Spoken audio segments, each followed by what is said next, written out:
Study questions fat and heart disease link. This is in the New York Times. Many of us have long been told that saturated fat, the type found in butter, meat, and cheese, causes heart disease, but a large and exhaustive new analysis by a team of international scientists found no evidence that eating saturated fat increases heart attacks and other cardiac events. The new findings are part of a growing body of research that has challenged the accepted wisdom that saturated fat is inherently bad for you and will continue the debate about what foods are best for you to eat. For decades, health officials have urged the public to avoid saturated fat as much as possible, saying it should be replaced with unsaturated fats in foods like nuts, fish, seeds, and vegetable oils. But the new research published on Monday in the journal Annals of Internal Medicine did not find that people who ate large, high levels of saturated fat had more heart disease than those who ate less. Nor did it find less disease in those eating higher amounts of unsaturated fat, including monounsaturated fats like olive oil and polyunsaturated fats like corn oil.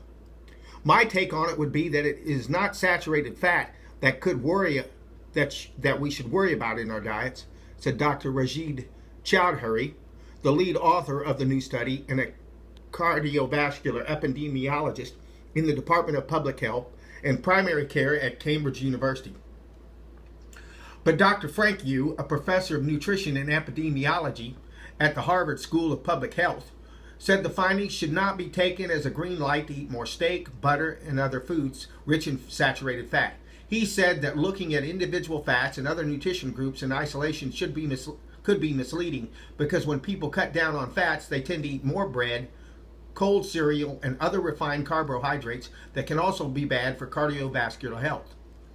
The single macronutrient approach is outdated, said Dr. Yu, who was not involved in the study. I think future dietary guidelines will put more and more emphasis on real food rather than giving an absolute limit or cutoff point for certain macronutrients. He said people should try to eat foods that are typical of the Mediterranean diet, like nuts, fish, avocados, high fiber grains, and olive oil. A large clinical trial last year, which was not included in the current analysis, found that the Mediterranean diet with more nuts and extra virgin olive oil reduced heart attacks and strokes when compared to a higher fat diet with more starches. With a lower fat diet with more starches. Alice H. Lichtenstein, a nutritional biochemist at Tufts University, agreed that it would be unfortunate if these results were interpreted to suggest that people could go back to eating butter and cheese with abandon. Citing evidence that replacing saturated fats with food that are high in polyunsaturated fat instead of simply eating more carbohydrates reduces cardiovascular risk. Dr. Lichtenstein, who was involved in the latest study, was the lead author in the American Heart Association's dietary guidelines, which recommend that people restrict saturated fat to as little as 5% of their daily calories, or roughly 2 tablespoons of butter, or 2 ounces of cheddar cheese for the typical person, eating about 2,000 calories a day. The Heart Association states that restricting saturated fat and eating more unsaturated fat, beans, and vegetables can protect against heart disease by lowering lower density lipoprotein, or so-called bad cholesterol. In the new research, Dr. Chowdhury and his colleagues sought to evaluate the best evidence to date, drawing on nearly 80 studies involving more than half a million people. They looked not only at what people reportedly ate, but at more objective measures such as the composition of fatty acids in their bloodstreams and their fat tissues. The scientists also reviewed evidence from 27 randomized controlled trials, the gold standard in scientific research, that assessed whether taking polyunsaturated fat supplements like fish oil promoted heart health.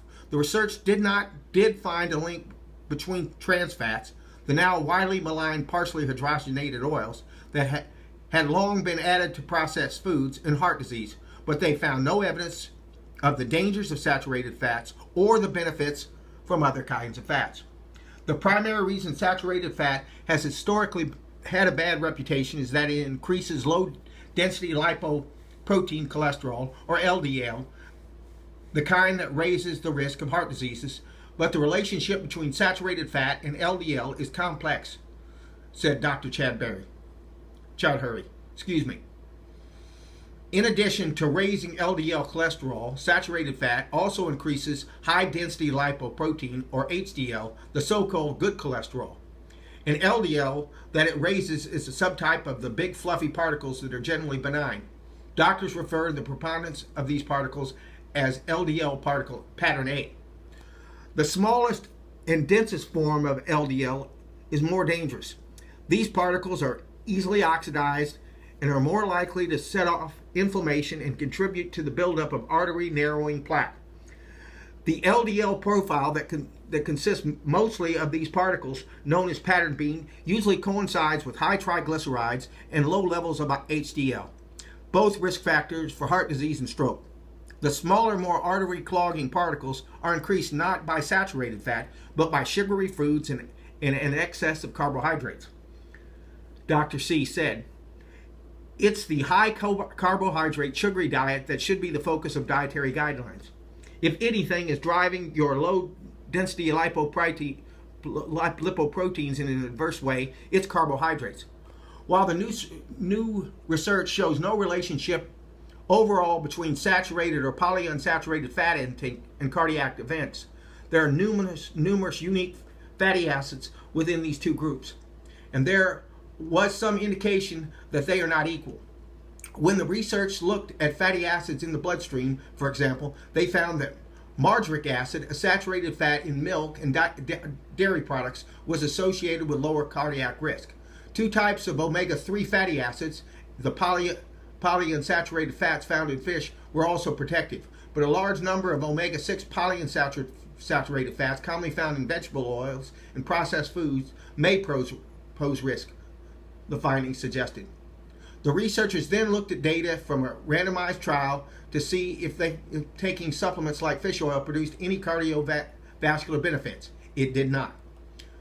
But Dr. Chowry said there might be a good explanation for this discrepancy. The supplemental trials mostly involved people who had pre-existing heart disease or were a high risk in developing it, while the other studies involved generally healthy populations. So it is possible that the benefits of omega-3 fatty acids lie in preventing heart disease rather than treating or reversing it.